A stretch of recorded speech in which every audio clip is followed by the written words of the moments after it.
Hello and welcome to episode 276 of Retro Encounter, RPG Fans' weekly podcast of many topics. I'm Mike Sollosi, and if you listened to us last week, you have some idea of what we're talking about this week.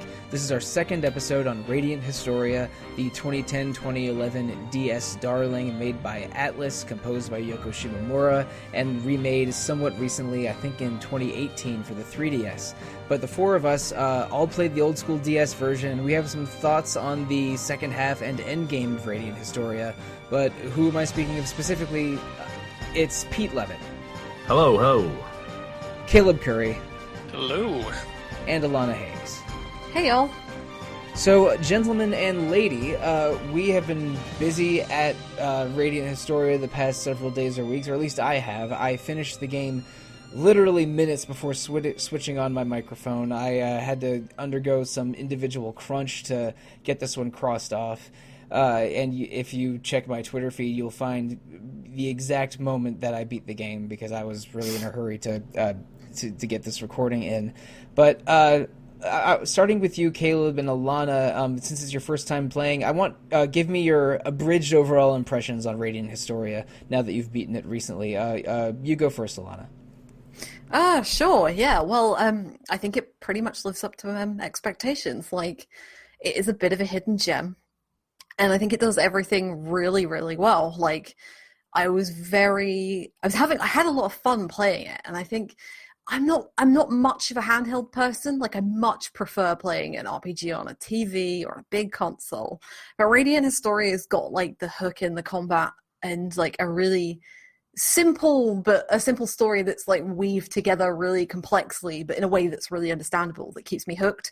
And it feels like it's in the right place on the DS, and that like addictive battle system that we talked a little bit about last episode really, really kept me going. And like, I came away from it really satisfied. And I don't like, there's so many games that I love that I have niggles with the plot or like the ending's not great or anything like that, but like Radiant Historia, although it like ends vaguely, I'm satisfied to leave it where it is, which, you know, is interesting when you think that it got a enhanced port / remake 7 years later that added an additional timeline and a final chapter that resolved the loose threads that maybe didn't need resolving. But yeah, like, my experience with this version is like, it's pretty positive across the board. Like, it's clean, it's simple, it does everything that it does well, and there's not really like a blotch on it anywhere, I would say. So yeah.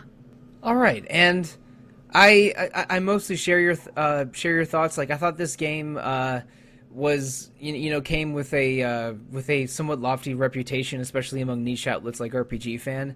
But I mean, I played it. I remembered a lot of it. I was reminded of some things that I had forgotten when I played this 9 years ago or so. But I think it lived up to expectations. It's just a really, really solid RPG of its era. Kaleb, this is also your first time playing the game. What were your overall thoughts? Yeah, I alluded to this on the last podcast, but, I thought it was sort of like a slightly flawed masterpiece then, and I think that even more now. Like, as I played through the first half, I like developed all these expectations, and I started to get nervous that it would, flub it at the end or something, kind of like Alana was alluding to. But honestly, this game ended, and it ended exactly how I would want it to, and it delivered on every promise I imagined in my head. And that battle system, I was addicted to it. Sometimes I would like stop doing the plot and I would just kind of run around and like mess with the patterns a little bit. It's just super fun. Yeah, I loved every minute of this game. All right, and Pete, you're sort of in between here. You played this game a couple years ago and are revisiting it for the podcast. How do you think it holds up among other RPGs of its ilk? Often with RPGs, I think Alana mentioned a couple things. Often with these kinds of games that are really fun and are very charming and that we love, there's usually some things like, for example, last month we played Baten Kaitos, which is like this really incredible game, but we had so many issues with the plot and with certain things about it, and that's just kind of like par for the course. But with this one, it's just I don't know, the word I would use to describe it is like sleek. It's just, there's not too many blemishes on it. The pacing is good. the story is great, characters are great, and it's just like a lot of fun, and it's very engaging throughout, and the it mostly delivers. I guess I'm just echoing what everyone else said, but yeah, I definitely agree. It's an awesome game. There's no real filler in this game at all. Like, everything seems to matter. There's nothing that needs trimming, I don't think. So, yeah, sleek is probably the word I was looking for that I didn't pull out. So, yeah, this is a 25 or 30-hour game, and I think my playthrough this time was right at 30 hours, and my old one from many years ago was 28.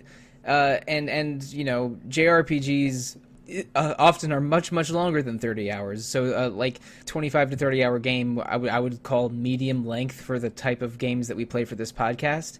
And I don't think there's a lot of wasted space. Like, there's some elements of repetition if you replay parts of the game's plot to reach certain points of interest, but it also lets you skip any dialogue very rapidly to get around that, and sometimes retreading areas you've been through before. I'm not thrilled every time I have to run across the Lasvili Hills or the Grand Plains. They are pretty good about letting you skip over those areas if you've already played them in the timeline you're on. So the parts that are repetitive aren't even that repetitive, and it's in and out pretty fast in, again, 25-ish hours. This RPG is just, if you go in with the right expectation of it being a 2010 game that's 25 hours, I think it's really, really good. And I think we mentioned in the previous episode that there aren't a ton of play spaces in this game. Like, there's not that many dungeons or towns for what we would consider maybe an epic RPG, but they're very dense, and there's a lot of sort of good writing and good concepts in there. And I think one thing that they pack in a surprising amount of is side quests that play around with the multiple timelines and time traveling gimmick. And we didn't really touch side quests at all last episode, except for the one about growing coconuts in the desert for possibly military purposes. I know that we discussed a little bit off the air that you have to complete 10 specific side quests to get the true ending of this game. And so I think we each at least attempted some of those. So what do we feel? How do we feel about the different side quests? And do any of us have a favorite? I've got a favorite. I think I like the way that, again, like the main story, there's always like a hint to let you know what you should be going back to get, kind of thing. Like, you're never left in the cold in this game, which is you might have to figure out some things, but there's always a small hint, like with the one with the artist, where you have to go and talk to him in Alistal in a certain time period. But then you remember, oh, I've met him in the inn in Grenorg. So you go forward in time to go and talk to him. And then you go back in time again to get the paint color that he wants. And then you go and take it back to him. There's enough of a lead-in for everything in this game that you don't ever feel like you're meandering. In terms of a favorite, it is one of the 10. It's the one about Viola, who is a high-ranking general, lieutenant, or commander in the Alistal army. And a slightly tricky boss battle in a couple places. Yeah, she is quite tricky, actually. But for a while, she's on your side because you are certainly in standard history, I think, because you have to defend the Sam Fortress, and she's kind of been exiled out to there. Because that's alternate history, but you fight her. You fight her in Grenorg in standard history near the end of the game. That's right, thank you. I will probably get this mixed up a few times. But yeah, so you have to get somebody a diary, Viola's diary in particular, and a couple of other bits for medicine. And one point in the game, in the plot, and I was thinking towards the end of the game, they're never going to reference this. Viola, when you're at the Sam Fortress, you walk in on her and she's coughing, and you don't know why, and the game doesn't elaborate for a very long time. And it turns out that, you get the diary off of her. You have to talk to her, a couple of times, and she gives it to you. And you find out near the end of the game that the person you gave the diary to is the person who came up with the cure for her illness. So at the end of the game, if you've done this side quest, she'll appear post-credits in the hospital bed. And they'll be like, oh no, don't worry, we've got a cure for you, Viola. And she went, I didn't tell you I was ill. So she's been hiding this illness from everybody. Mm-hmm. And then the guy who had the diary in the previous timeline, because it's all come together, he's like, "Oh no, I found it in your diary," and she never really questioned it. But I thought it was a really good example of like the quantum like time space and like how everything rolled together. And I really like Viola as a character. I think if you know me well enough, she probably fits into a lot of archetypes that I always gravitate towards. But yeah, I just think that was a really cool, memorable moment for me, because I was worried that it would be one thing that didn't get answered, and it kind of does get answered. Yeah, it stood out to me. Actually, most of those 10 side quests do, because like a lot of the named NPCs in this game, and again, not really baggage, like almost all of them have an important side quest attached to them. Like, I'm sure I won't say any of the others in case anybody else picks out one of them, but yeah, like everyone you meet has got a story, and everybody's story arc is kind of fulfilled. Yeah, and I'm glad you brought up Viola, because I don't think we mentioned her in the previous episode. Really cool NPC, measured member of the short-haired lady gang and middle-aged badass lady gang, which are, unfortunately very small groups within JRPG casts. But they make her really cool and competent, and when you fight her near the end of, it's either chapter 5 or 6 in standard history, she sort of knows that that the cause that she supports, which is the fundamentalist government of Alistel, is kind of a farce, and knows that Hugo has been faking the presence of the Prophet Noah for a couple years. But she fights anyway in its name because she has too much pride and doesn't want to just shatter the worlds of all of her men that worship the Prophet Noah religion. She comes across as just almost sort of too good for Alistel, and I wasn't aware of that scene at the end, because again I'm worried that I skipped parts of the ending cutscenes, because I basically put down the DS and plugged in my microphone for recording today. That's a nice hopeful resolution to her story, and I liked that side quest, but I think my favorite one was probably the one with the I forget her name, starts with an L, but with the Satyros and guardsmen that are in love. Is it Listel? I can't remember. I know Lise. It's like Liesel or Listel or something. She's one of Ott's companions in the first half of the game, and a human guardsman in Grenorg is in love with her, but she believes that beastmen and humans can't get along, so she rejects his advances. But later in the story, he tries to deliver a letter to her, but dies in the forest trying to do so. You pick up the letter and give it to her, and give it to Liesel or whatever her name is, and she realizes that this human guardsman studied and learned the Satyro and how to read and write the Satyros language just so he could reach out to her. But she was moved by it, and you can go back in time and show the letter to her and prevent his death. And I think that they can get together, or at least are, spending time together in the epilogue if you complete that side quest. But that's the kind of just low key romantic side quest that I basically live and die for in RPGs. Mm-hmm. Yeah, I thought of you when I did that one. I was like, yeah, this is definitely a Sollosi side quest for sure. Mm-hmm. Yeah. Not only does he learn the language, it's the marriage vows. Like he specifically writes down the marriage vows of the Satyros, which is adorable. Again, like, I thought it was going to be another throwaway side quest, and it wasn't. And I was like, you're actually giving all of these additional people arcs, and it's so interesting. She is a non-character. Like, if you had completely cut her from the game and made that acting troupe or dancing troupe just Ott and Vessel, or Vossel, the uncle, or just Ott and Vossel, that would have been fine. But instead that you give this extra character a nice smiling portrait and a dedicated side quest and a few lines, that is a memorable chunk of the game, and that's beautiful. Like this game doesn't have any wasted space or any wasted characters except Marco. I'm not going to engage. Oh, well, that did make a mistake. Marco is a very good menu healer. Backup menu healing.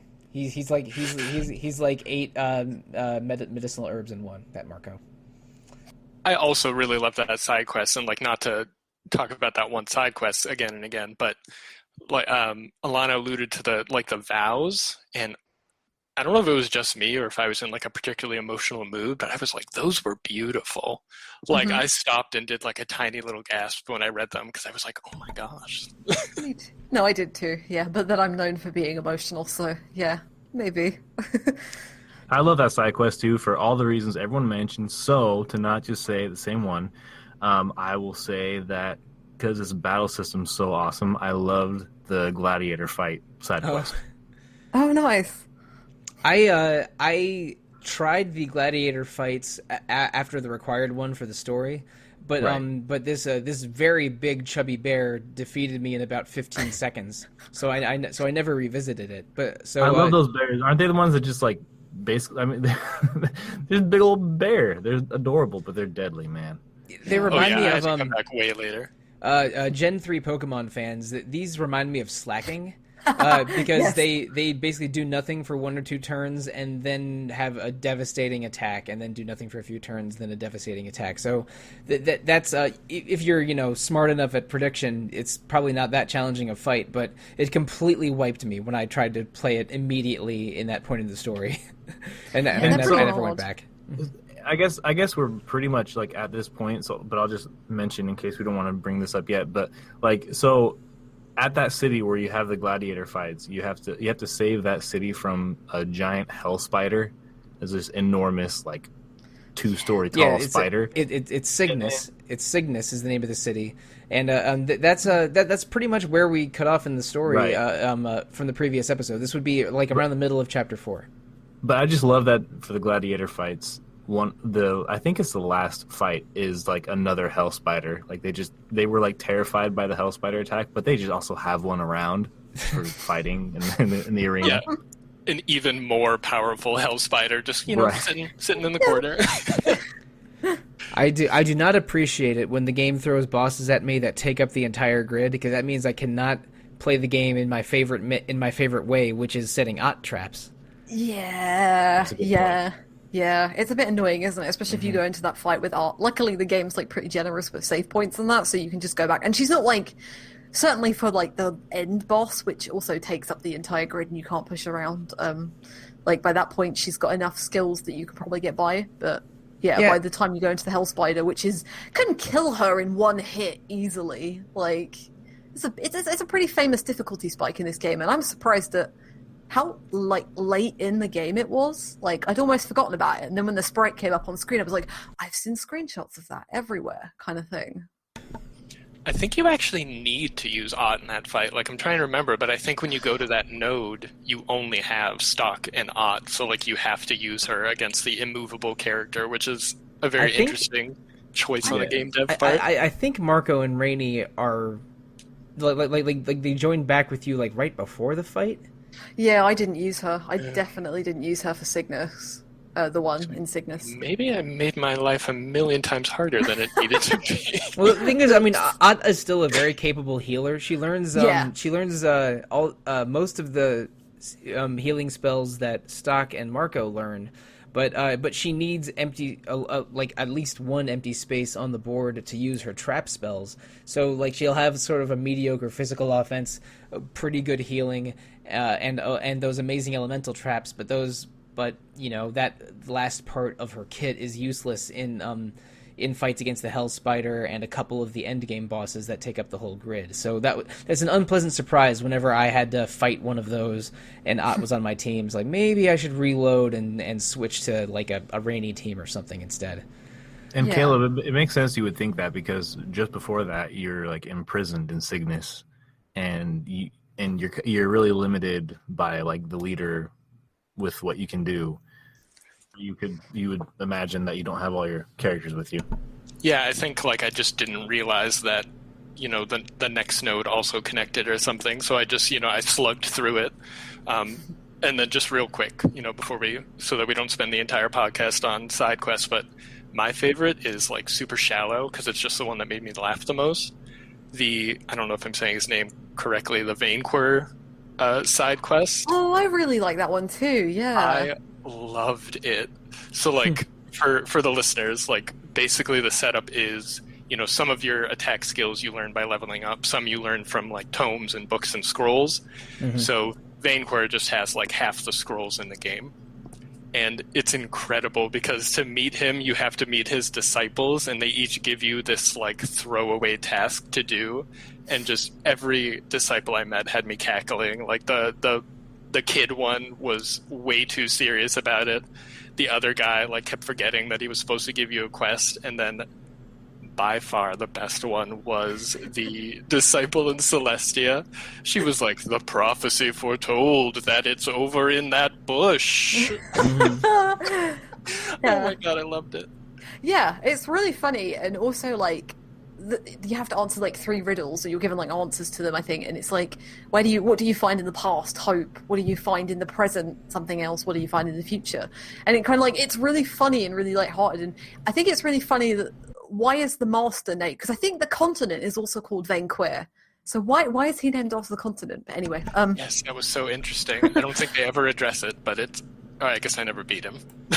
No, I didn't do that bit either. But like, it feels like the quest, although it's like really lighthearted, it kind of like fills out the philosophy of the game. Because yeah, like what's Stocke doing? Going back into time to find hope and change the future, essentially. So.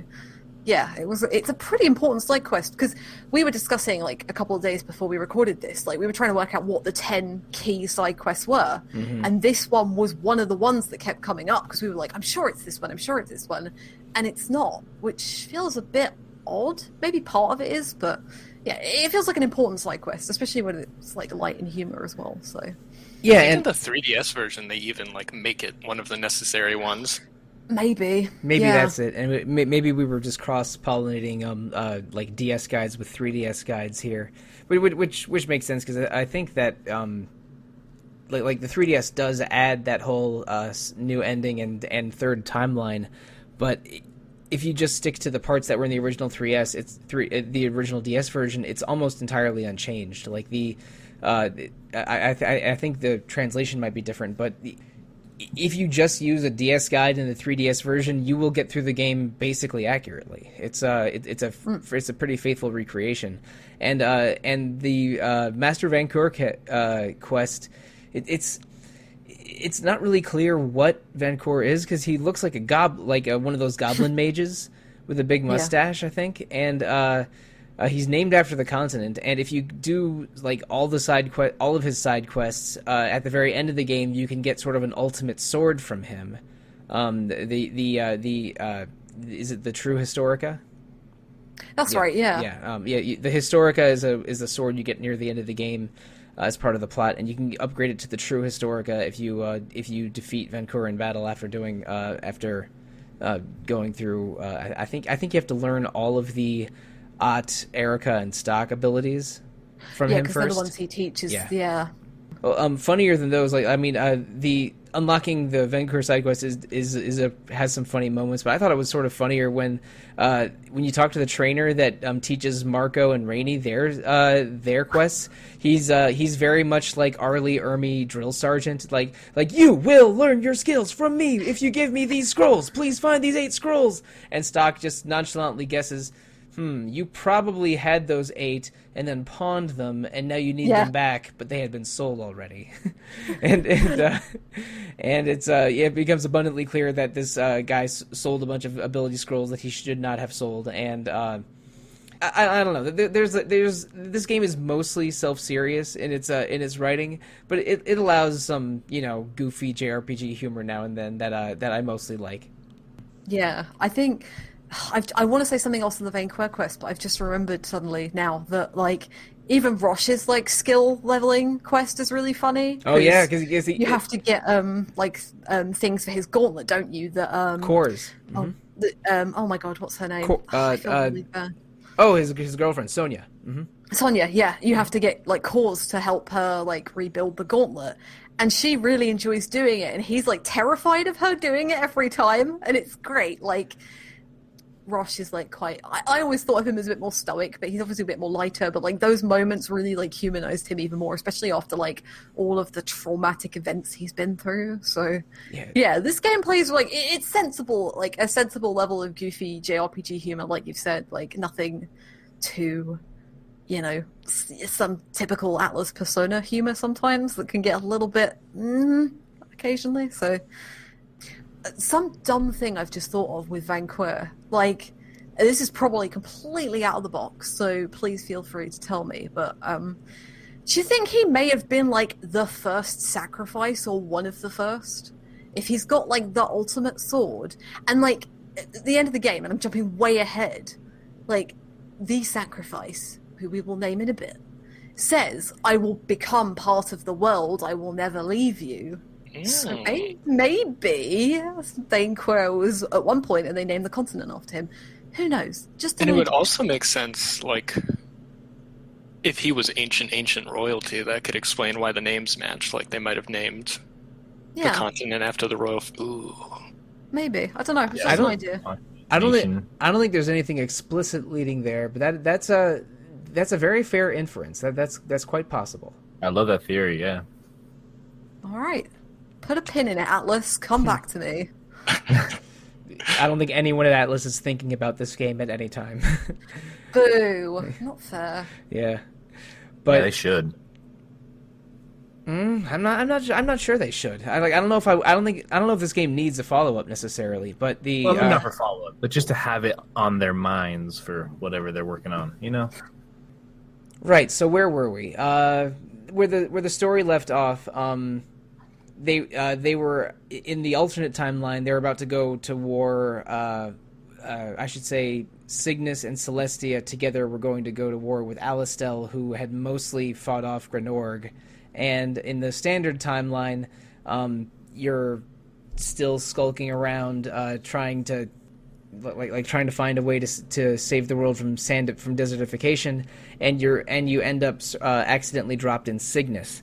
Which was the gladiator desert town that we've mentioned a couple times already. And the king of Cygnus, Garland, is so amusing to me because he seems to think that basically anything should be able to be settled with duels or fights.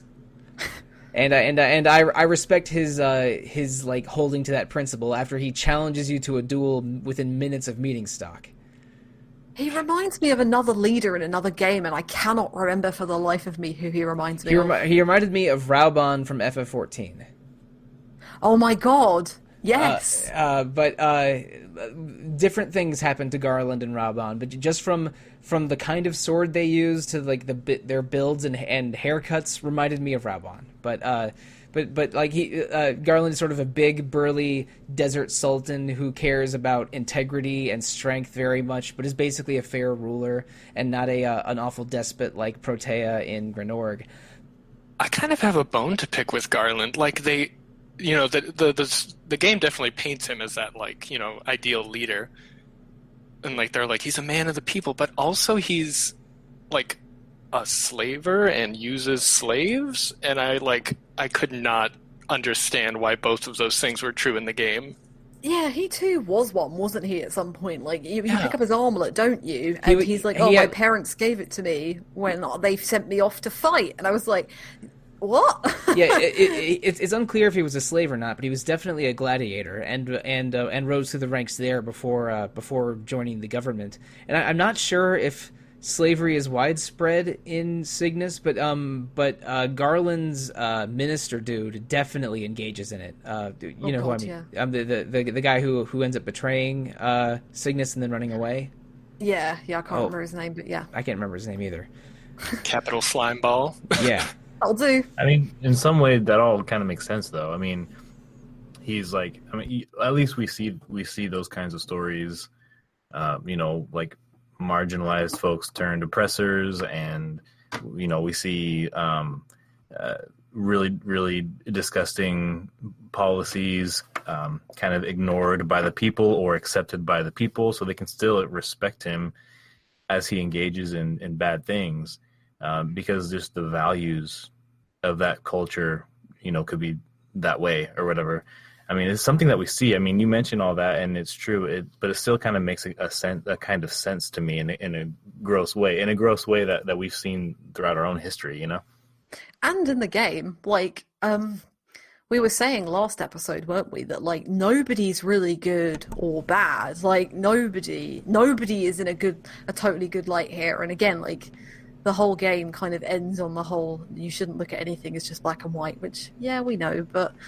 Yeah, like, nobody is totally in the right, or everybody has their own sense of justice, and it just rubs like it's not Stocke. It's not what Stocke agrees with, essentially. But even Stocke is a spook, though. You know, like even he's like a CIA guy. So you know, so you could potentially have a bone to pick with Stocke. I think fundamentally Stocke is a good person. You know, you can't take a fish out of water. You know, you kind of end up in the situation that you're in, you know, through no fault of your own necessarily, but particularly with Stocke, that's the case, as we'll talk about later. But yeah, I mean, you could criticize Stocke even.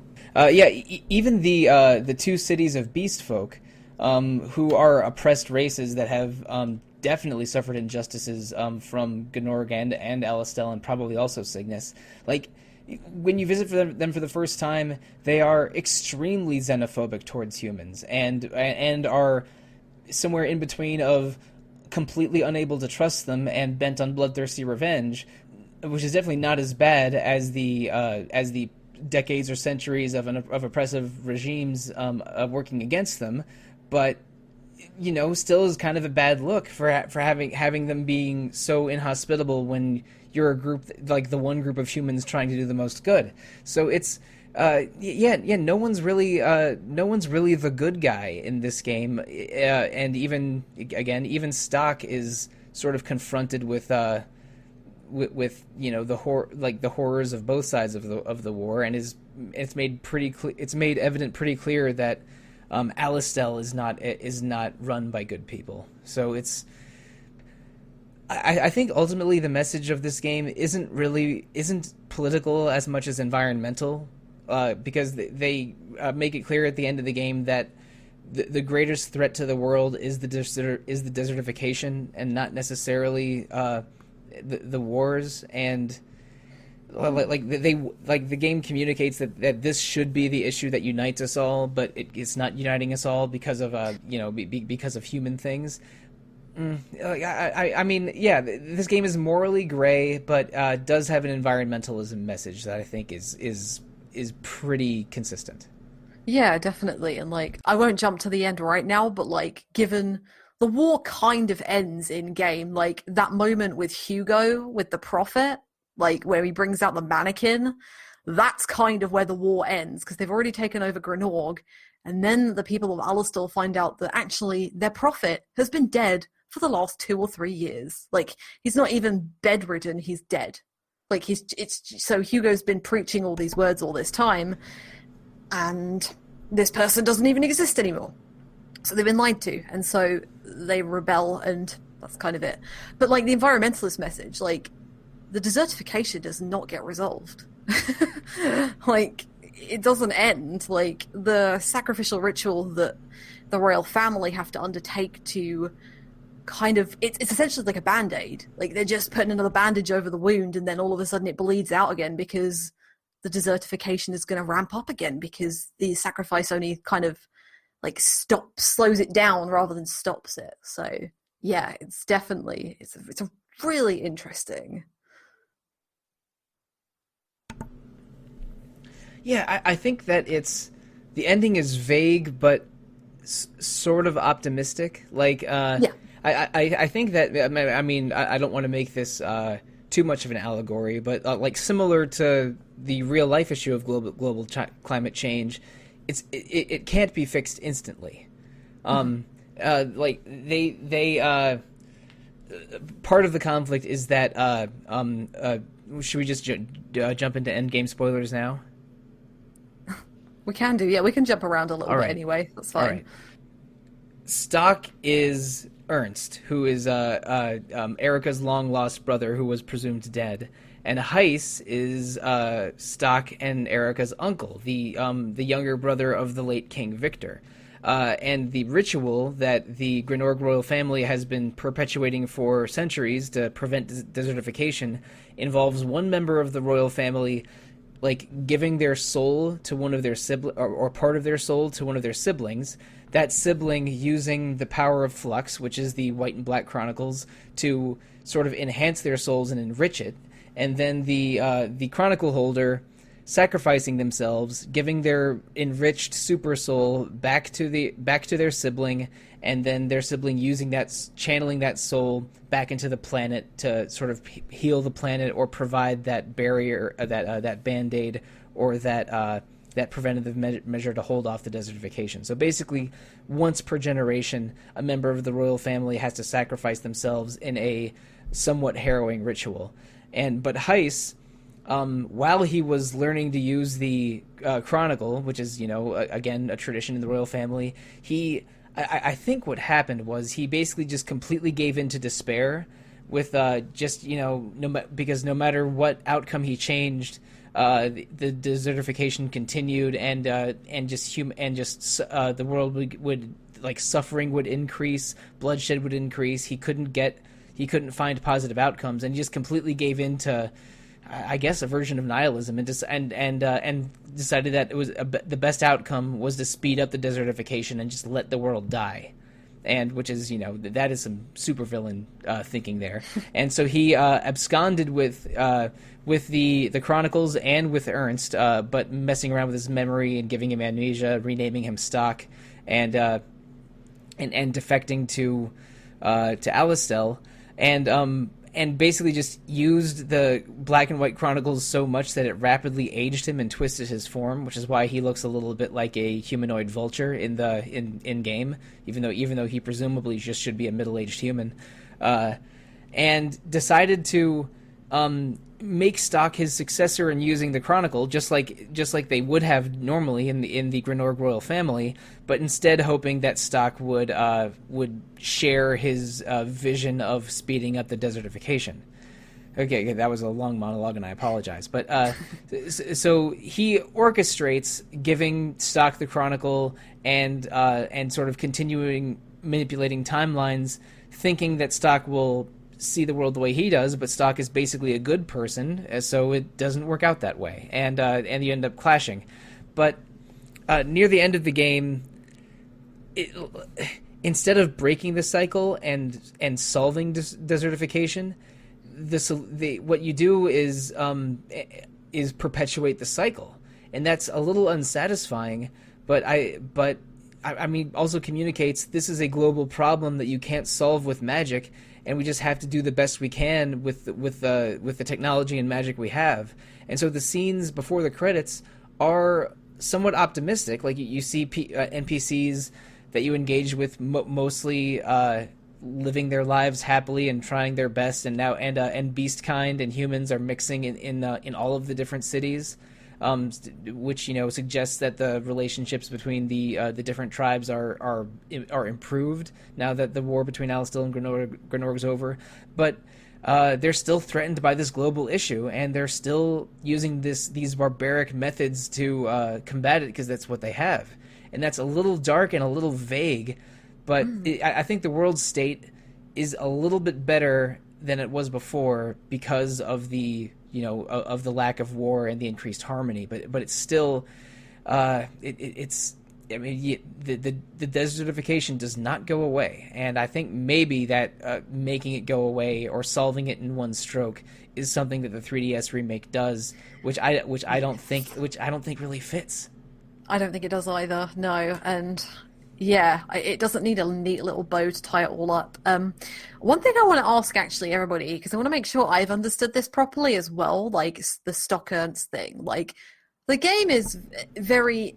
I don't remember if it ever clarifies, but like at one point, I think it's not long after you've met Erica, and she says to Stocke, like, oh, you remind me of my brother, but he was killed by my father because he was too popular. And I think it's referred to again. But, like, there's a few discussions where once Stocke knows that he is Ernst, that he has part of Erica's soul inside him. Yeah. So, is he, like, revived? Is he killed and then revived with part of her soul? Like, I didn't really get that. It's unclear, but the ritual does involve the sacrifice receiving half of the soul of the caster. And then... So they have like a super soul, and by using the Chronicle or by using flux and time traveling, their super soul gets stronger and stronger and stronger. And then at the time of the ritual, the sacrifice gives up their 1.5 souls to the planet to continue the Band-Aid. Right. Okay. And Ott can tell that Stocke and Hagues have these unusually glowing souls, and she realizes they're destined to be sacrifices, which causes her great distress. Yeah, and I think the game sort of, just in its artful language sometimes refers to it as like giving the whole soul, or like that's, how I understood it in the sentence, and sometimes it refers to it as a fragment. So I had that, same confusion for a large proportion of the game. Right, okay, I'm glad it's not just me then. Yeah, I picked up on that. At the end of last episode, I said, like, well, how much do Art and Erica know? And obviously Erica knows more because this is the royal family's ritual that they've been doing for years and years and years. But Art being a shaman and knowing about their souls makes total sense. Like, she's remember at the dinner table at the Sand Fortress where she like jumps up and down and is like, no, Stocke, I don't want you to go. I don't want you to do this thing. And like, she's very adamant because she understands that Stocke will probably give up his life regardless. So she doesn't want to lose him. She doesn't think that sacrifice is the way to save the world. And Stocke doesn't think that either. Like, at one point, I think there's a bit where, like, Erica tells him what she has to do, and Stocke goes, you can't just sacrifice one person to essentially extend the time we've got. Like, that doesn't solve anything. So he does want to, like, earlier on he wants to stop it, but then eventually he, like, accepts his role, maybe because it's him. I don't know. But, yeah, like, there's a couple of really interesting shifts around for him, and also coming, like, to terms with it and understanding, and at least coming out with the truth from her perspective, because she knows what's going on, kind of thing. Yeah, I feel like it ending with him, choosing to perpetuate the cycle is, in my opinion, the perfect way to end this game. Because, we kind of have that classic JRPG dichotomy where all the villains are self-serving and all of our heroes are, mostly altruistic. But I think this game really delivers on that dichotomy because it makes it clear that the altruism is not easy. Stocke is not sacrificing himself because he's like, oh, there's nothing else I can do. I'm the hero. I've got it. It's a choice that really weighs on him. And I think by, the game ending that way, they're really emphasizing the idea that while, altruism and self-serving decisions are not black and white, exactly like you guys have been talking about, it's, the altruism is still worth it in the end, even though it's not an easy decision, even though it comes with pain, like we should still work towards altruism. And that's kind of what I got from the ending for the most part, on top of the environmental messages. And again, I'm just used to playing games where there's a cycle of suffering, there's an injustice to this cycle, so we need to break the cycle and build something better. That's a more typical sort of world-shaping ending for a JRPG. But for this one is more like discovering what the cycle is, and finding out how the main villain is exploiting the cycle. But instead of solving if the cycle's a problem, instead of solving the problem, you just the main character self-sacrifices to perpetuate the cycle so one more generation can live. Like that's in a way that feels like depressingly lower stakes than saving the world forever, but it feels a little bit more real than just wrapping up everything neatly in a bow and with the world is saved written on the card. Yeah, I totally agree. Yeah, I agree. A neat bow, I think, would have kind of ruined the ending for me. I'm going to talk about another game for about 1 minute, and it's one of my favorite games of the past 10 years. So, listeners, if you don't want to be spoiled slightly on Dragon Quest XI, then maybe fast forward about a minute. Dragon Quest XI has is divided clearly into 3 acts.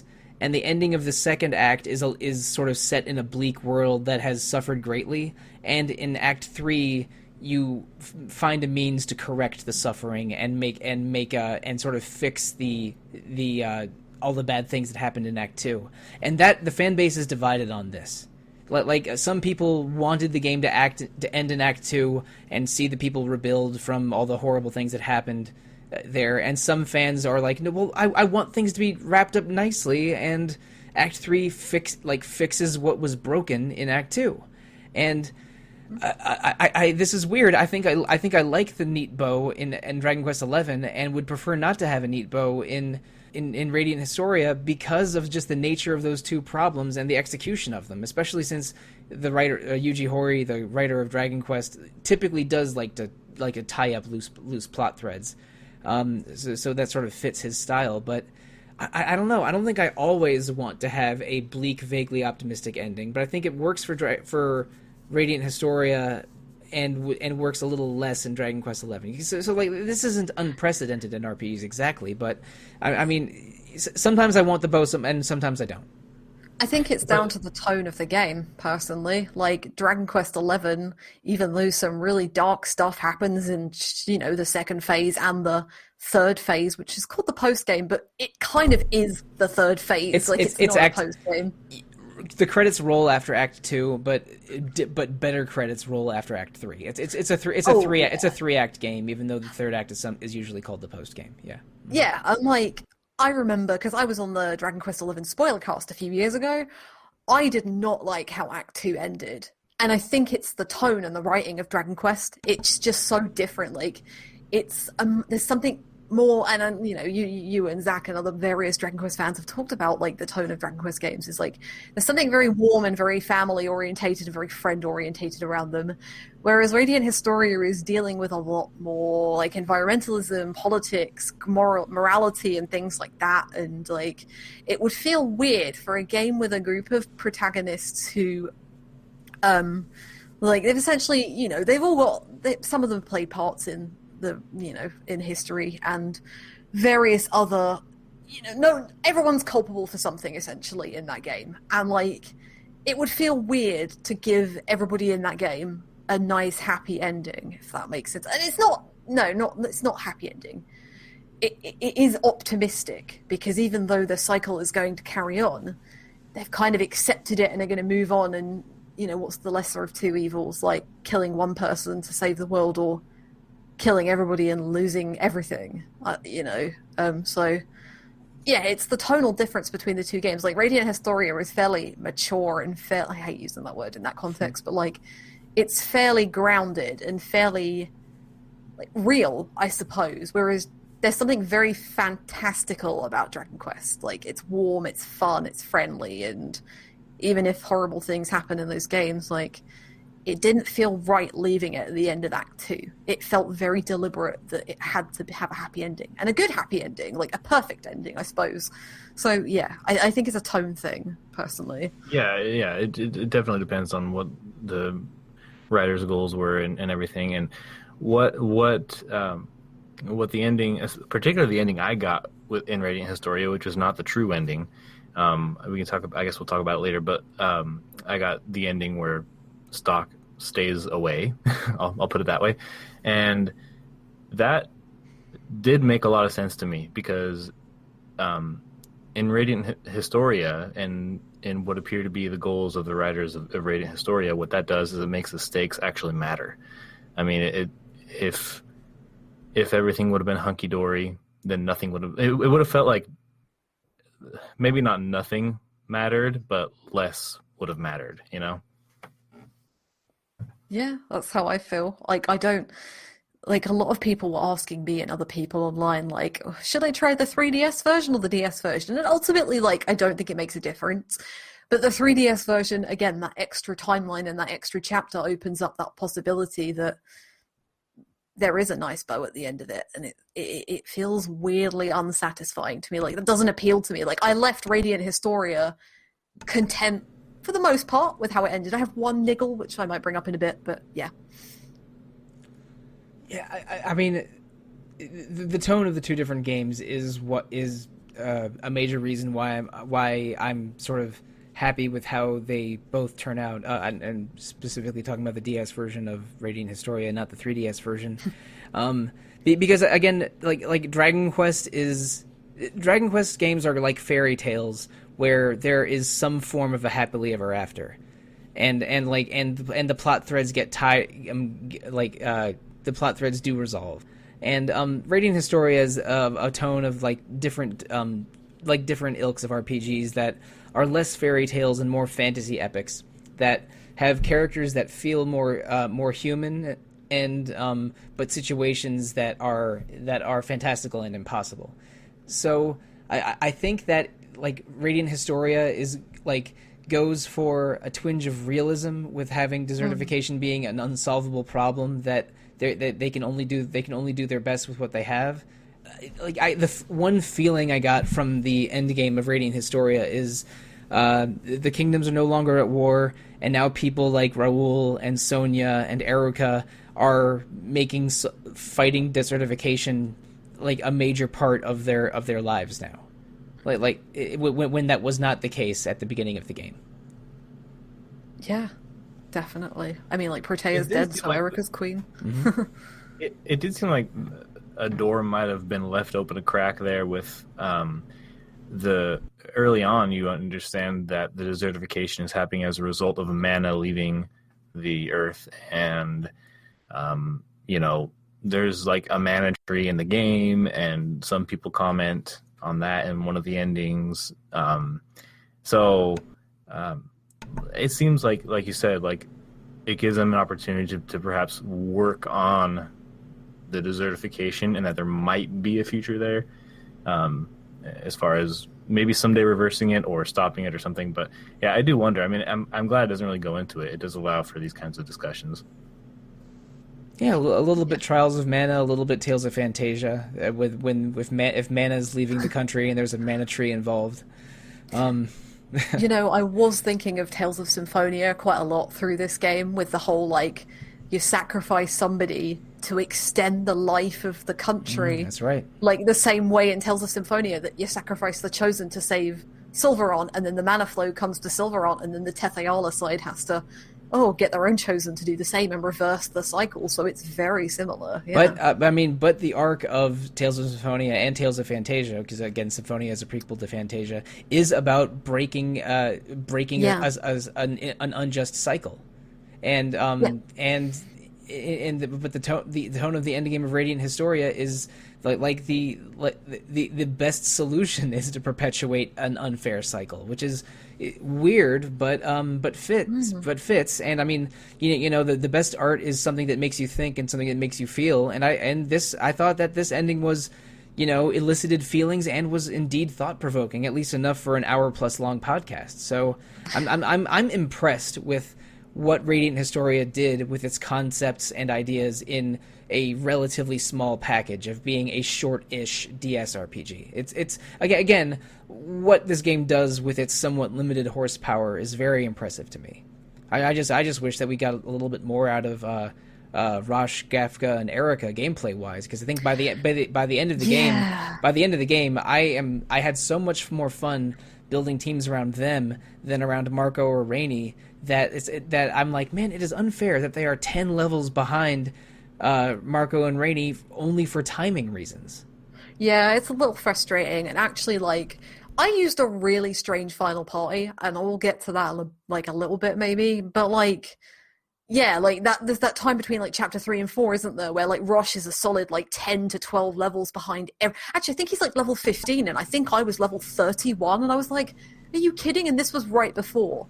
So the beginning of chapter 4 on both sides has a really annoying boss. One side has the spider, the other one has this big robot, which is a massive pain. I didn't have any trouble with the spider because I knew it was coming, and so I was put anti-poison stuff on.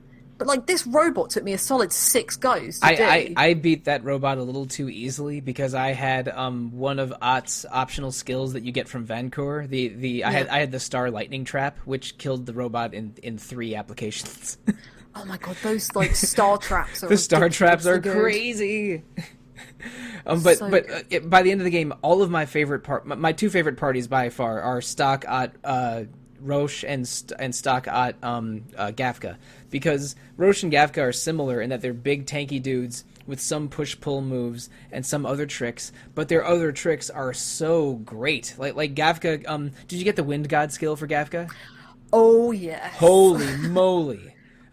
Broken. Yeah, it drags, it pushes or pulls every single enemy into the center square if they're movable, and does a bunch of damage. So if just with a stock Gafka team, you can very easily do a trap, Wind God Fist, and then a push, and just annihilate everything in 3 turns.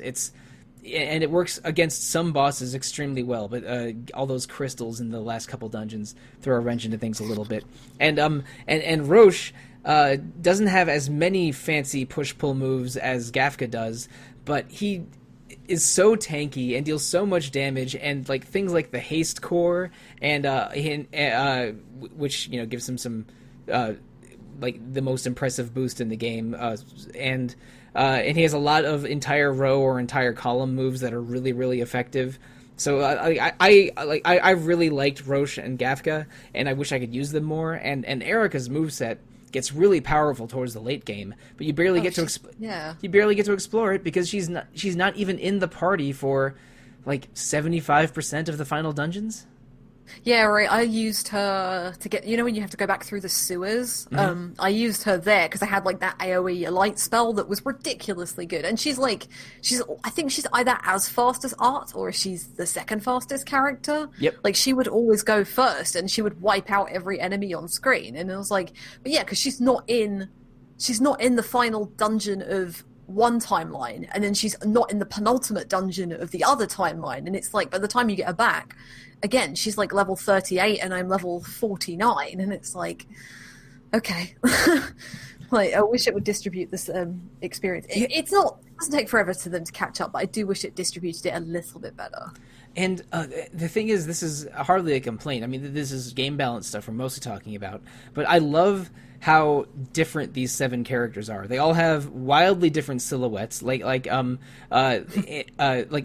is a very I don't know, like what's the right word for this? Like an anachronistic princess, because she sort of wears body armor, but also a dress and a crown, and wields guns, and has short curly hair instead of long flowing princessy hair, and just like the body types of Roche and Gafka are just wildly different from everyone else. And just like, if you have my favorite party is, again, like one of them is Stocke, Roche, and they are 3 completely different looking characters that they don't all fit into the same rectangular sprite like a Final Fantasy VI.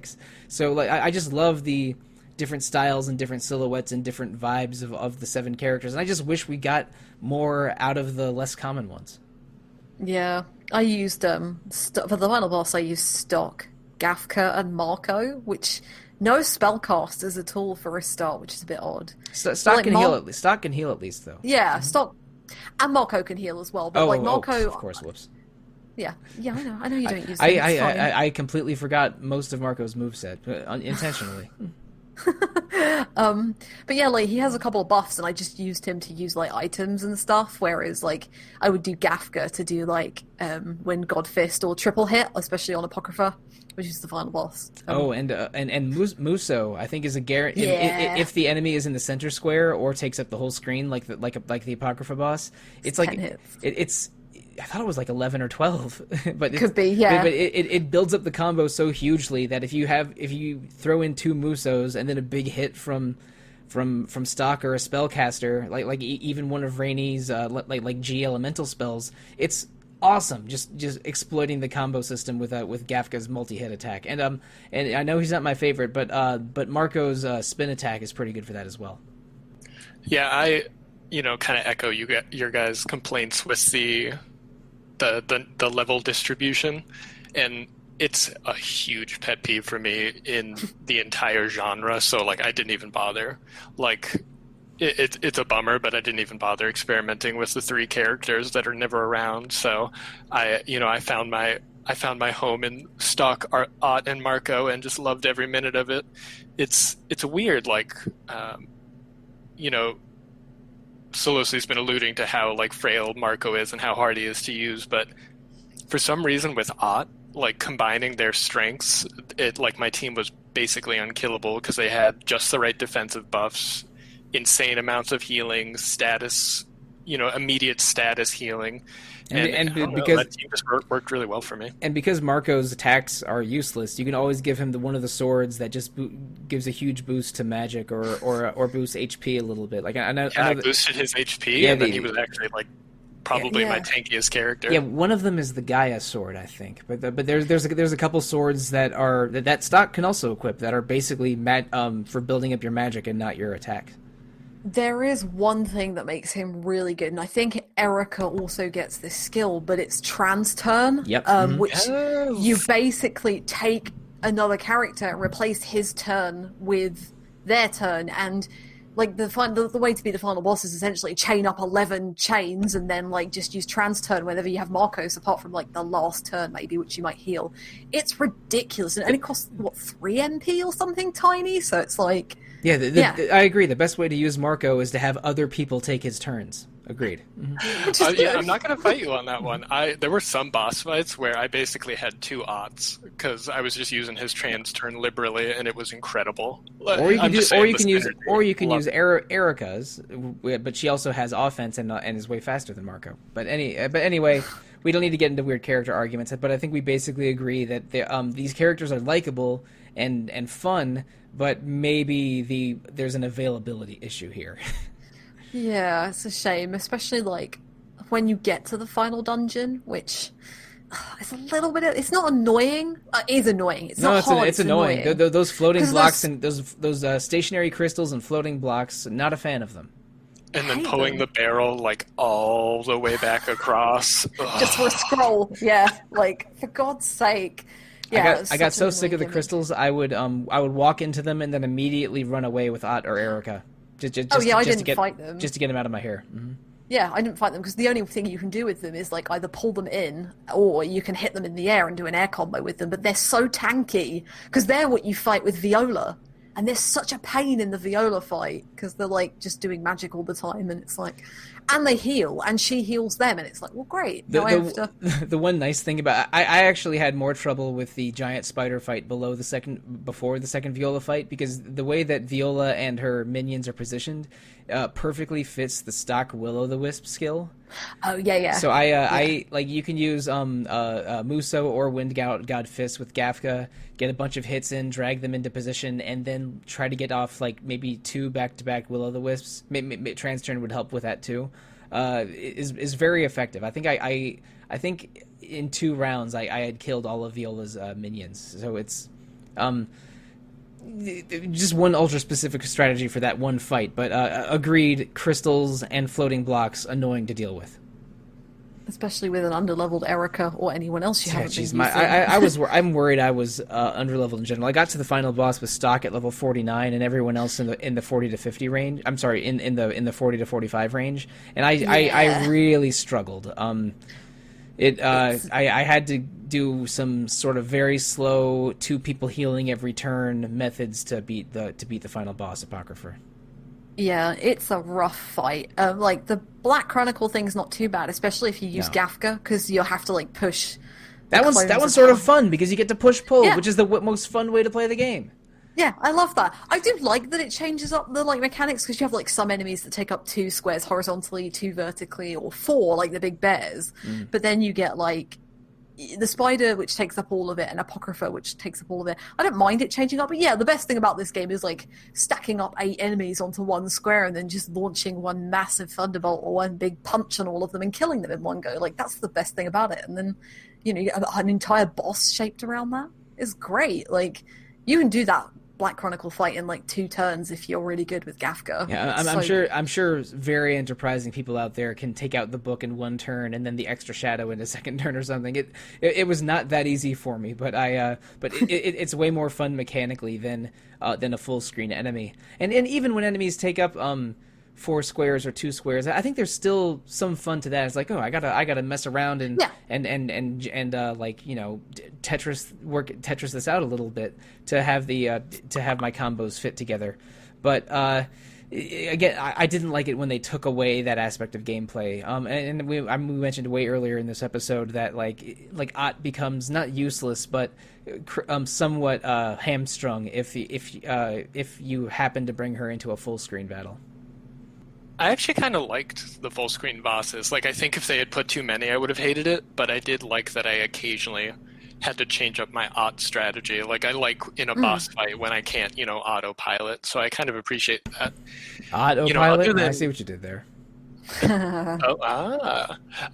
Other than, the Thou machine and bomb fight, which I found so infuriating, the one that was actually the most confusing for me was the Black Chronicle, because I basically tricked myself. I put them on top of each other and then I moved them onto a trap, but the book is immune to traps or something like that.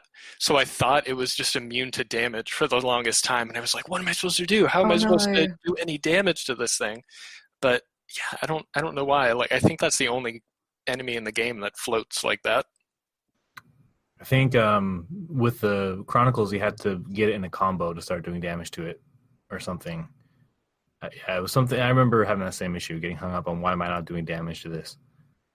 Maybe, but like a trap starts off a combo, doesn't it? Even if it doesn't hit anything, if I remember right. It's pretty confusing. Yeah, I definitely hit it with the trap, but like it didn't take any. Like, it killed all of its shadow friends, but it didn't do any damage to the book, which was interesting. I figured it out eventually.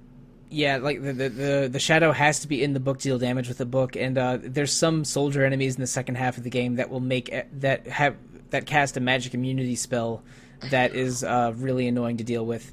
That's what made the Viola fight so hard as well. Yes. Yeah. She could summon soldier minions, and the soldier minions could make her immune to spell damage for 5 turns or something. Which is when I have to Ott has to turn into a healer, and then Stocke and whomever else have to start using attacks instead of the again what I think is the most fun way to play the game. But I don't mind them forcing you into to change your strategy. It's just I felt there was one thing that was just the most fun, and I didn't like it when they took away the best toy. It's like I understand why they did it. Doesn't mean I liked that they did it. It's not too much though, so it's not too bad. It's like 3-4 bosses maybe at the most. So it's definitely the 2 spider fights and the final boss at the very least. Definitely less than 10. But still, I every time it happened, I was annoyed. Yeah, I getcha. Don't worry, Apocrypha's hard enough. So yeah. I mean, it reminded me of the sort of the final stack of monsters at the end of Final Fantasy VI. But like you're sort of going up this tower, and I expected there to be something at the top of the tower, some twisted demon version of Heist to deal with. But no, it was just a weird pandemonium tower. Man, there's a lot of status effects to deal with in that fight. I was dealing with Curse or Fear for most of the battle, but I think he can inflict literally every status effect on you. Yeah, the first time I tried to do Apocrypha, I got through the Black Chronicle fight fairly easily, and then I did the first phase of Apocrypha, and then the very first turn, Apocrypha used that sleep spell on the whole party, put the whole party to sleep, and then petrified 2 party members, and one hit killed the other party member in the next turn. So I was like, brilliant. And the first time I tried to do the fight, I think Stocke was level 52, and Marco and Gafka were both like 47, and I was like, where's the quick place to level up? And it's there's a place in chapter 6 outside of the Sand Fortress, which is like a group of bees, and they give you like 2,000 experience. So yeah. Oh wow, I never found that.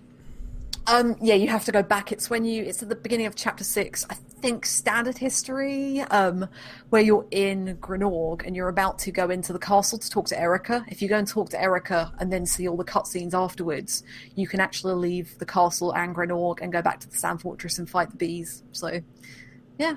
Don't kill bees in real life, but kill them in video games, I suppose.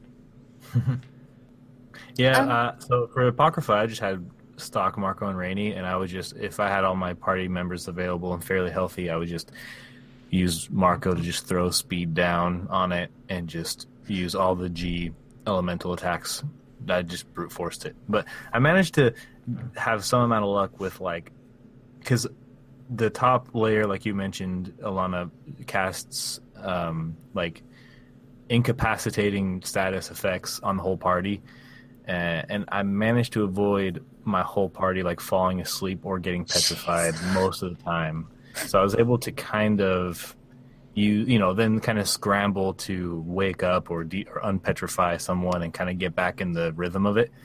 But yeah, I mean, I managed to they were like between levels 54 and 58 or something, and I managed to just kind of do it that way. Just the G elemental attacks and speed down, and that's it. Yeah. And of course, like some turn shifting and whatever other kind of shenanigans too. I died against the final boss, I think 2 or 3 times before finally triumphing, and my levels were a little on the low side. Again, Stocke was 49. But the thing that ended up saving me at the end was keeping up Lunatic and Regenerate. I think it's called Lunatic, but Ott learns a spell that makes status effects less likely to be successful on your whole party. Yeah. And casting that every 4 or 5 turns seemed to make me, not cursed or feared or petrified quite as often. And it was a slow path to victory, but I did eventually knock it out. But again, this game does so many interesting things with combat, and it has a couple challenging encounters, even though I don't think there's a difficulty setting that you can adjust. That I think it's, from a narrative perspective and sort of like a grind and a pace and and a challenge level, it's just a good, satisfying RPG. I think that when we draft our final thoughts segment for next weekend, I think it's going to be 4 positive reviews. Am I wrong here? No, you're right. Absolutely not. You're right. Absolutely. I mean, there's a one problem I have with the ending of the game, which it sounds like maybe Alana has a similar problem with the end of the game. Is this the true ending? It's one of the characters' true endings. Okay. I'm interested to hear this. Yeah. Okay, well, in that case, I'll just get into it. This is not to say that the game is bad. No, we can spoil things. Go for it, dude. Yeah, I loved everything about this game except this. I thought it was so unnecessary that Rainey professes her love for Stocke. Yes, I forgot about this. Yes, she does that in her side quest too, very awkwardly. And it's one of the 10 mandatory ones as well, so it's like canon. And in the 3DS version of the game, actually, in the 3DS version of the game, and it might even be the bad ending in this game, actually, they're fully confirmed to live together, and and it's like, it's so out of the blue. It's completely unearned on my point. It feels like, we were alluding to this on the last podcast where they did a good job of subverting, some of the, JRPG archetypes you might expect. And they were doing a really good job with that for Rainey, in my opinion. Her backstory I thought was really meaningful, and they did well with that. And then they ruin it by making her the love interest. I was so annoyed when that happened. And her tone is a little a little rough. Like she's not demure or a soft character. She's been through some crap and is a sort of a likable tough girl for most of the game.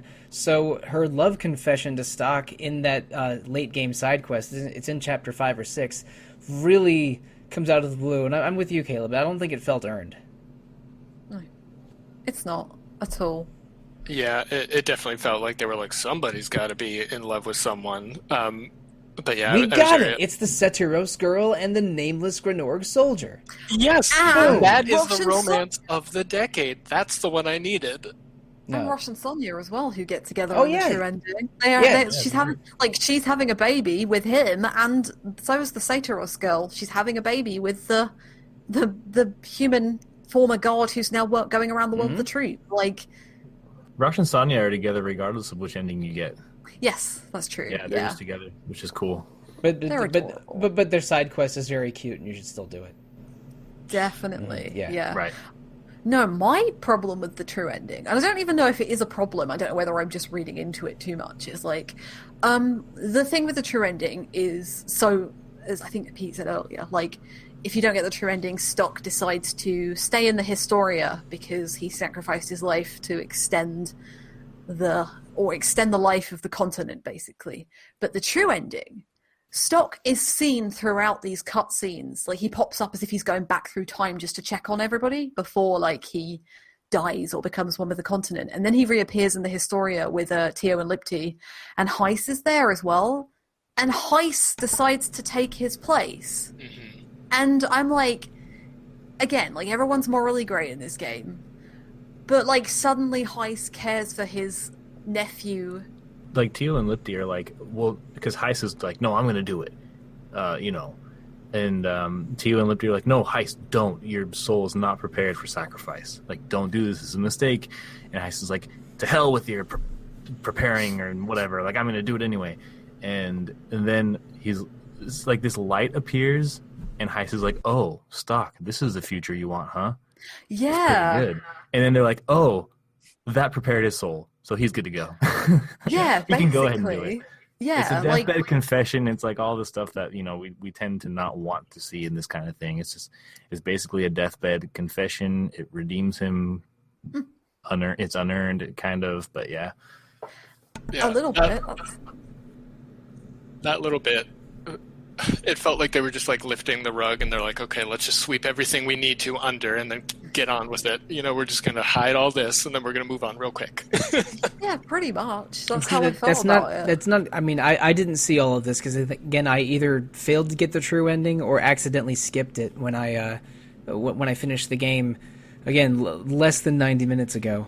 But yeah, that's like not as heinous as what the 3DS version does, but still, no. I'm not sure how I feel about that. Yeah, it's a little weird. Like, it definitely, like, I could assume, obviously, that he was going to do it, but, like, after years and years of opposing this sacrificial ritual, all of a sudden he's okay with it just because Stocke is, you know, he's seen Stocke's vision for the future. But also, like, Stocke thanks him as well, and I get this, kind of, because, like, Stocke is essentially, like, you know, Hagues set everything up. So the reason Hagues met Roche was because of being installed into the army and meeting him, and he was set up deliberately with Marco and Rainey to go through this tragic. Yeah, like it's all deliberate. Hagues even says that he wanted him to have companions that were strong enough to help him, but not important enough that they would affect him from his path. Which is, you know, that was so shady when he said that. A perfect description of Marco. Just useful, but not memorable or good. You know what? I'm engaging. Okay, it is my job to defend Marco, apparently. And but like on the same note of the endings, like I did kind of want to talk about Marco because it gets at the reason, like, I actually love this character. You know, I appreciate him in battle, but I like him as a character. I feel like, you know, that message of altruism that I was talking about earlier, how it's, like, hard, but it's important. I feel like he embodies that message most because, you know, him and Rainey went through the same thing. And, you know, her response was obviously, like, reasonable, and she's, you know, dealing with the trauma. You know, I think the reason I started to love Marco is because he has that same trauma, but as a person, he's too stupid to process it. We agree. He's chosen to, you know, he's always with Marco. He's like her person, like in a platonic way.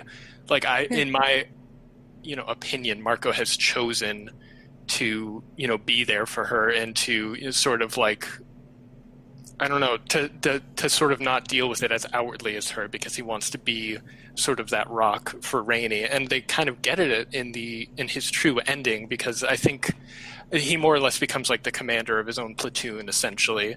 And he speaks to, like, he talks about how, you know, he has his own issues, but he's putting them aside to lead his platoon and, you know, make a better world for Alicel. And, you know, he kind of came full circle for me, and that's, you know, just to more in-depth explain why I liked him so much throughout the game. Okay, what I got out of that was you said he was her rock and that he was a circle. So I agree he's about as useful as a circular rock. I do appreciate that he's round, I'm not going to lie. Dumb as a rock. He's a small round boy, and he's very cute, and I still want his helmet, so yeah. It's great. Okay, I'm really glad that everyone agrees with me on the heist thing, though, that it was a bit odd. But, like, maybe before we start wrapping it up, for the people who did do the true ending, what answer did you pick? There's a question at the end. There's a question I did it at the end. 3 weeks ago. I'm trying to remember what my answer was, but the bears. So for the listeners, there's a question at the end. You go through all of it. Heist makes his sacrifice, and Tio and Lipti say, "Thank you, Stocke, for everything you've done. You can record your name in the White Chronicle to like make your mark on history. What name do you want to put down?" And you get a choice between either Ernst or Stocke. Oh. So yeah, it doesn't change anything. I pick Stocke because like essentially like. At this point, like, Stocke is Stocke. Like, I've been playing the game as Stocke, and Ernst has died, and the whole game has essentially been, like, Stocke finding out who he is, really, but, like, realizing that, you know, as much as he was Ernst in a not previous life, but I've just used that as a term, like, years ago, like, Stocke has been living out his life as Stocke. That was the identity he was given, that's what he's embraced, and he's become this entirely different character to whoever Ernst is. So, like, this self-actualized version of Stocke is the person who saved the world. And, yeah, that was the name I scribbled down in the White Chronicle, and the game ends on, like, a note. That was, like, the last line of dialogue is, I don't know what it is for the other name, I'm sure it's the same thing, it's like, "My name is Stocke. I'm just someone who wants to go back and help my friends," or something like that. And then the screen fades to white, and that's it. So you don't know whether he goes to see Rainey, you don't know who he goes to see, you don't know where he goes to live, and he's just going to go and live his life happy and as Stocke, which is, yeah, I think most people would pick Stocke, personally. Like, it feels like the right answer. So I'm pretty sure I'm not putting my foot in my mouth, but I think that's an incomplete ending too, at least the one I got. And I definitely picked Stocke. And it does explain, just like you said, like, I mean, Stocke is who I am, you know? Like, I've been Stocke, and I am Stocke still. So I thought that was satisfying. The player doesn't know Stocke before Stocke, or does not know Ernst before Stocke. So I don't think I made that choice. It's possible I either closed my DS too soon, or skipped over it accidentally, or didn't get the true ending. Some combination of those. But to me, he is Stocke and not Ernst, and he even uses the name Ernst casually as an alias at one point, because and you can tell it's because, oh, that's a name that I heard a little while ago. I'll just use that, and it comes as a shock to Erica when she hears Garland call Stocke Ernst a little bit later. But the player experience is as Stocke and not Ernst, so it would feel weird for me to say. Sincerely Ernst at the end of the game. Yeah, you jog my memory, Alana, because I picked the same thing for the exact same reason. I guess I could see someone picking Ernst because, like, he does kind of, you know, suffer the same fate that Ernst was supposed to suffer. Like, he has the same ending in a way, but his path there, like, he forged it himself. So yeah, like, you know, everyone said this, but he's his own person now, and yeah, and like, I think the only reason I could think about picking Ernst is maybe that, you know, Ernst is technically dead and died to like perpetuate the ritual at some point, like he'd be signing his tombstone by writing Ernst there. Exactly, yeah, kind of. And yeah, like, Ernst is dead in the White Chronicle. I'm now going to live the rest of my life as Stocke, but I don't, like, he wants Ernst to be remembered for the sacrifice and not Stocke for saving the world and, like, letting Heist sacrifice himself. I don't know. It's not making sense out. It's not coming out of my mouth properly, but I think I know what I mean. It makes sense to me how you're saying it. Cool. Okay. All of this discussion about souls and sacrifices makes me think of that early days of the PlayStation Vita RPG, where around the same time on Random Encounter, like Rob and Derek would use like Diablo voices to say the title, like soul sacrifice. Oh my god, yeah. Things that was amazing. Yeah, call back to an in-joke on a different podcast from 8 years ago. But if we're in that territory, I think we're about ready to end the episode. Listeners, thank you so much for this almost 3-hour journey through Radiant Historia. It was a lot of fun reliving this game on a replay that I wish I had spent my time better on it, because I ended up playing the last 8 or 9 hours all at once, and that experience is not recommended, but the game itself is very recommended. This is a very, very good RPG for the late 2000s, early 2010s, and made me nostalgic for weird things about my DS, like the matte finish on the DSi, or having a handheld console that can hold a charge for a decent amount of time. I like the little bevel on the bottom screen of the DS Lite. Love that thing. Mm-hmm. It was very nostalgic for me to play a game from 10 years ago on a system that I love playing games on. And to say nothing of that, Radiant Historia is just a really good standalone game on its own. But listeners, speaking of podcast episodes that stand on their own, in 2 weeks we're going to have an episode all about Crimson Shroud, the Matsuno 3DS iWare game that is really weird and interesting. I have not started playing that yet because I've been very busy with Radiant Historia, but we're having an episode on that either next week or in 2 weeks. I haven't planned all of it out yet.